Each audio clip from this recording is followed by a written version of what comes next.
हैदराबादातल्या प्रवाशांक मक्कातल्यान मदिनाक घेवन वचपी बसीक सोमारास सौदी अरेबियात अपघात जालो। हातूंत 45 जाणांक मरण आयिल्ल्याचें कळटा। मरण पाविल्ल्या मदीं 20 बायलां आनी 11 भुरग्यांचो आस्पाव आसा।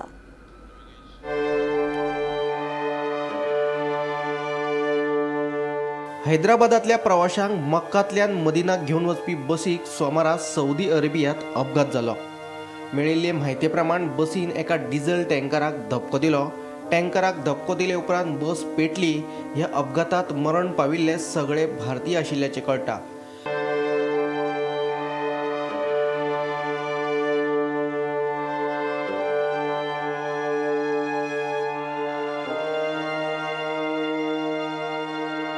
चडशे प्रवासी हैदराबादाचे आशिल्ले। मदिनाच्यान सुमार 160 किलोमीटर अंतराचेर भारतीय वेळेप्रमाण मध्यान राती 1:30 सुमार हो अपघात जालो। अपघाता वेळार सगळे प्रवासी झेमेन आशिल्ल्याचे कळटा। Bureau report, Gomantak TV.